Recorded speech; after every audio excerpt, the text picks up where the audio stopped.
Okay, അപ്പം ആപ്പിളിൻ്റെ ഇവൻറ്റിൽ എനിക്ക് ഏറ്റവും ഇമ്പ്രസീവായിട്ട് തോന്നിയ കാര്യം എന്ന് പറയുന്നത് ആ ഒരു ആപ്പിൾ വിഷൻ പ്രോ എന്ന് പറയുന്ന ആ ഒരു മോഡലാണ്. ഏകദേശം $3499 ഇതിന് പ്രൈസും കാര്യങ്ങളും വരുന്നത്. ഇന്ത്യയിലേക്ക് വരുന്ന സമയത്ത് ഏകദേശം 2 ലക്ഷം രൂപ ബഡ്ജറ്റ് അടുത്ത് വരുന്നുണ്ട്, അതിൽ കൂടുതൽ വരുന്നുണ്ട്. അപ്പോൾ ഈ ഒരു വീഡിയോ എന്ന് പറയുന്നത് എനിക്ക് ഇഷ്ടപ്പെട്ട കുറച്ച് ഫീച്ചേഴ്സ് നിങ്ങളോട് ഷെയർ ചെയ്യുകയാണ്. അപ്പം ഇതിൽ നിങ്ങൾക്ക് ഏത് ഫീച്ചേഴ്സാണ് ഇഷ്ടപ്പെട്ടതെന്നുള്ളത് ജസ്റ്റ് ഒന്ന് കമൻറ്റ് ചെയ്യുക. ഇനി നിങ്ങൾക്ക് ഇഷ്ടപ്പെട്ടില്ലെങ്കിൽ അത് ജസ്റ്റ് ഒന്ന് കമൻറ്റ് ചെയ്യുക. ഫസ്റ്റ് ഫീച്ചർ എന്ന് പറയുന്നത് എനിക്ക് ഇഷ്ടപ്പെട്ടതെന്ന് പറയുന്നത് ഇവരുടെ ആ ഒരു UA ആണ്, അതായത് വിഷൻ OS എന്ന് പറയുന്നത്. നമുക്കിതിൽ 3D അല്ലെങ്കിൽ റിയൽ ടൈം 3D ആയുള്ള ആ ഒരു എക്സ്പീരിയൻസും കാര്യങ്ങളും നിങ്ങൾക്ക് കിട്ടുന്നതായിരിക്കും. അതുപോലെ തന്നെ റിയൽ ടൈം ഷാഡോസും കാര്യങ്ങളുണ്ട്. പിന്നെ നിങ്ങളുടെ ഐ ഉപയോഗിച്ചുകൊണ്ട് ഈ ഐക്കൺസും കാര്യങ്ങളും കൺട്രോൾ ചെയ്യാൻ പറ്റും. അതുപോലെ നമുക്ക് ലാർജ് സ്ക്രീനായുള്ള മൾട്ടി ടാസ്കിങ് കാര്യങ്ങൾ ചെയ്യാൻ പറ്റും. അതായത് നിങ്ങൾക്ക് ലാർജ് എമൗണ്ട് ആയുള്ള സ്പേസ് നിങ്ങളുടെ ഫ്രണ്ടിലുണ്ടെങ്കിൽ ആ ഒരു സ്പേസിനെ അനുസരിച്ച് നിങ്ങൾക്ക് ഇത് കസ്റ്റമൈസേഷൻ ചെയ്യാൻ പറ്റും എന്നുള്ളതാണ് പറഞ്ഞിരിക്കുന്നത്. അതുപോലെ ഇവരുടെ ഈ ഒരു വിഷൻ OS എന്ന് പറയുന്ന ഈ ഒരു UA വളരെ 3D ബേസ്ഡ് ആയുള്ള അല്ലെങ്കിൽ 3D എൻവയോൺമെൻറ്റ് തരുന്ന ആ ഒരു UA എനിക്ക് വളരെയധികം ഇഷ്ടപ്പെടുന്നുണ്ട്. അതാണ് ഫസ്റ്റ് ഫീച്ചർ എന്ന് പറയുന്നത്. രണ്ടാമത്തെ ഫീച്ചർ എന്ന് പറയുന്നത് നിങ്ങൾക്ക് എങ്ങനെ കൺട്രോൾ ചെയ്യാൻ പറ്റും. അതായത് കൺട്രോൾ ചെയ്യുക എന്നുള്ളത് നമുക്ക് സെപ്പറേറ്റ് ആയുള്ള കൺട്രോളോ കാര്യങ്ങളില്ല, നമ്മൾ തന്നെയാണ് ഇത് കൺട്രോൾ ചെയ്യുന്നത്. അതായത് നമ്മുടെ കണ്ണ് ഉപയോഗിച്ചുകൊണ്ട് കൺട്രോൾ ചെയ്യാം, ഹാൻഡ് ഉപയോഗിച്ചുകൊണ്ട് കൺട്രോൾ ചെയ്യാം, അതുപോലെ നമ്മുടെ വോയിസ് ഉപയോഗിച്ചുകൊണ്ട് കൺട്രോൾ ചെയ്യാൻ പറ്റും. അതും വളരെ ഡിഫറൻ്റ് ആയുള്ള രീതിയിലാണ് അവർ കൊണ്ടുവന്നിരിക്കുന്നത്. അതായത് നിങ്ങൾക്ക് ഒരു സ്പെസിഫിക് ആയുള്ള ഐക്കൺസും കാര്യങ്ങൾ സെലക്ട് ചെയ്യണമെങ്കിൽ നിങ്ങൾ ആ ഒരു ഐക്കണിലേക്ക് നോക്കിക്കഴിഞ്ഞാൽ ആ ഒരു ഐക്കൺ ഇങ്ങനെ പോപ്പപ്പായി വരുന്നതായിരിക്കും. അല്ലെങ്കിൽ നിങ്ങൾ ഏതൊക്കെ ഐക്കൺ നിങ്ങൾ നോക്കുന്നുണ്ടോ അല്ലെങ്കിൽ നിങ്ങളുടെ കണ്ണ് ഏതൊക്കെ ഐക്കണുകളിലേക്ക് പോകുന്നുണ്ടോ അതൊക്കെ ഇങ്ങനെ പോപ്പപ്പായി വരുന്നതായിരിക്കും. സെലക്ട് ചെയ്യണമെങ്കിൽ ജസ്റ്റ് നിങ്ങളുടെ കൈ ഉപയോഗിച്ചുകൊണ്ട് ഇങ്ങനെ ടാപ്പ് ചെയ്ത് കഴിഞ്ഞാൽ നിങ്ങൾക്ക് ഫ്രീ ആയുള്ള രീതിയിൽ അല്ലെങ്കിൽ നിങ്ങൾക്ക് എങ്ങനെ വേണമെങ്കിലും സെലക്ട് ചെയ്യാനുള്ള ഓപ്ഷനും കാര്യങ്ങളുണ്ട്. സ്ക്രോൾ ചെയ്യാനായിട്ട് ജസ്റ്റ് ഇങ്ങനെ പിഞ്ച് ചെയ്താൽ മതി എന്നുള്ളതാണ് പറഞ്ഞിരിക്കുന്നത്. സിറീനെ ഉപയോഗിച്ചുകൊണ്ട് നിങ്ങൾക്ക് ഈ ഒരു AR ഹെഡ്സെറ്റ് കൺട്രോൾ ചെയ്യാൻ പറ്റും. അത് മാത്രമല്ല നമുക്ക് മാക്കിൻ്റെ ആ ഒരു വയർലെസ് ആയുള്ള കീബോർഡും മൗസും ഉപയോഗിച്ചുകൊണ്ട് നിങ്ങൾക്ക് ഈ ഒരു AR ഹെഡ്സെറ്റ് കൺട്രോൾ ചെയ്യാൻ പറ്റുന്നതായിരിക്കും.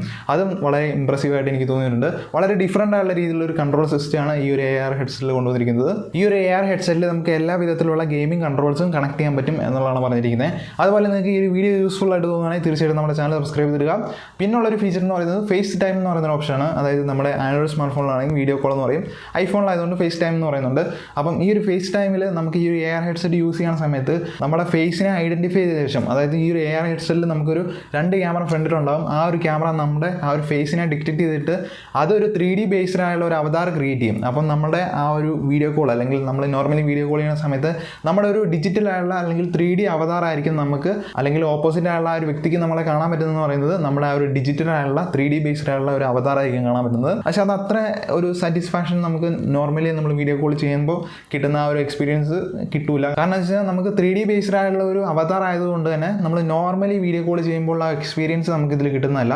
അപ്പം അതെനിക്ക് കുറച്ച് ഡൗൺ സൈഡിലേക്ക് നിർത്തുന്നതായിട്ട് തോന്നിയിട്ടുണ്ട്. പക്ഷേ ഫീച്ചറിൽ അവർ കുറച്ചും കൂടെ അപ്ഡേറ്റ് ആവും എന്നാണ് ഞാൻ വിചാരിക്കുന്നത്. അതുപോലെ ഈ ഒരു AR ഹെഡ്സെറ്റ് ഉപയോഗിച്ചുകൊണ്ട് നിങ്ങൾക്ക് 3D ബേസ്ഡ് ആയുള്ള മൂവീസും കാര്യങ്ങളും വാച്ച് ചെയ്യാൻ പറ്റും. അതുപോലെ നിങ്ങൾക്ക് 100 ഫീറ്റ് വൈഡ് ആയുള്ള സ്ക്രീനും കാര്യങ്ങളും ഈ ഒരു AR ഹെഡ്സെറ്റ് യൂസ് ചെയ്ത് മൂവി കാണുമ്പോൾ കിട്ടുന്നതായിരിക്കും. അതൊരു അഡ്വാൻറ്റേജ് ആയിട്ട് എനിക്ക് തോന്നുന്നുണ്ട്. അതുപോലെ നമുക്ക് ഓഡിയോയിൽ യാതൊരു കോംപ്രമൈസും തരുന്നില്ല, നല്ലൊരു ഓഡിയോ സിസ്റ്റവും കാര്യങ്ങളും ഇതിൽ കൊടുത്തിട്ടുണ്ട്. ഈ ഒരു 100 ഫീറ്റ് വൈഡ് ആയുള്ള ഈ ഒരു സ്ക്രീനും നമുക്ക് ഗെയിമിംഗ് എക്സ്പീരിയൻസ് ചെയ്യുന്ന സമയത്തും കിട്ടുന്നതായിരിക്കും. അത് മൂവീസിന് മാത്രമായിരിക്കില്ല.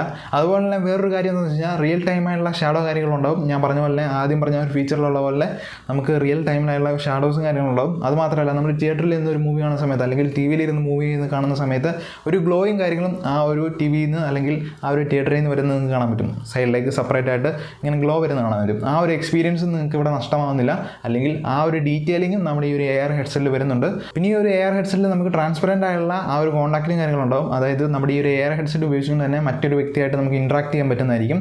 നിങ്ങളുടെ ഫ്രണ്ടിലേക്ക് ഈ ഒരു AR ഹെഡ്സെറ്റ് വെച്ചുകൊണ്ടിരിക്കുന്ന സമയത്ത് നിങ്ങളുടെ ഫ്രണ്ടിലേക്ക് ഒരു വ്യക്തി വരികയാണെങ്കിൽ ആ ഒരു ഡിസ്പ്ലേ ഒരു ട്രാൻസ്പെറൻ്റ് ആയിട്ട് മാറിയ ശേഷം നിങ്ങൾക്ക് അവരുമായിട്ട് കോൺടാക്ട് ചെയ്യാൻ പറ്റും, അല്ലെങ്കിൽ സംസാരിക്കാൻ പറ്റും, ആ ഒരു വ്യക്തിനെ കാണാൻ പറ്റും. പിന്നെ ആ ഒരു വ്യക്തി ആ ഒരു AR ഹെഡ്സെറ്റിൻ്റെ ഫ്രണ്ടിൽ നിന്ന് മാറിക്കഴിഞ്ഞാൽ നിങ്ങൾ എന്താണ് ചെയ്തുകൊണ്ടിരുന്നത് ആ ഒരു ആക്ടിവിറ്റിയിലേക്ക് വരുന്നതായിരിക്കും. പിന്നെ ഈ ഒരു AR ഹെഡ്സെറ്റ് നമ്മുടെ ഐനെ ഡ്യൂപ്ലിക്കേറ്റ് ചെയ്തിട്ട് അല്ലെങ്കിൽ 3D ബേസ്ഡ് ആയുള്ള രീതിയിൽ കൺവേർട്ട് ചെയ്തിട്ട് നമ്മുടെ AR ഹെഡ്സെറ്റിൻ്റെ ഫ്രണ്ടിലുള്ള OLED ഡിസ്പ്ലേയിൽ അതിങ്ങനെ പ്രൊജക്റ്റ് ചെയ്യുന്നതായിരിക്കും. നിങ്ങൾ എന്താണ് ചെയ്യുന്നത്, നിങ്ങളിപ്പോൾ ചിരിക്കുമായിരിക്കും. അപ്പോൾ ആ ഒരു ഐൻ്റെ എക്സ്പ്രഷൻ അത് അവർ കൺവേർട്ട് ചെയ്ത് 3D-ലേക്ക് ആക്കിയിട്ട് ആ ഒരു AR ഹെഡ്സെറ്റിൻ്റെ ഡിസ്പ്ലേയിൽ പ്രൊജക്റ്റ് ചെയ്യുന്നതായിരിക്കും.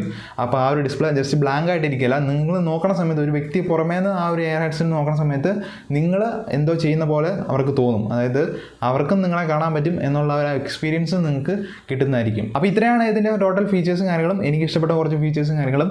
അപ്പം നിങ്ങളുടെ അഭിപ്രായങ്ങൾ ജസ്റ്റ് കമൻറ്റായിട്ട് അറിയിക്കുക. ഏത് ഫീച്ചേഴ്സൊക്കെയാണ് നിങ്ങൾക്ക് ഇഷ്ടപ്പെട്ടത്, അതുപോലെ ഇഷ്ടപ്പെടാത്ത ഏതെങ്കിലും ഉണ്ടോ എന്നുള്ളത് തീർച്ചയായിട്ടും നിങ്ങൾ കമൻറ്റായിട്ട് അറിയിക്കുക. നിങ്ങളുടെ അഭിപ്രായങ്ങൾക്ക് വേണ്ടി ഞാൻ വെയിറ്റ് ചെയ്യാണ്. അപ്പം വീഡിയോ നിങ്ങൾക്ക് യൂസ്ഫുൾ ആണെങ്കിൽ തീർച്ചയായിട്ടും നമ്മുടെ ചാനൽ സബ്സ്ക്രൈബ് ചെയ്യുക. മറ്റൊരു വീഡിയോ കാണാം. അതുവരെ എല്ലാവർക്കും ഗുഡ് ബൈ.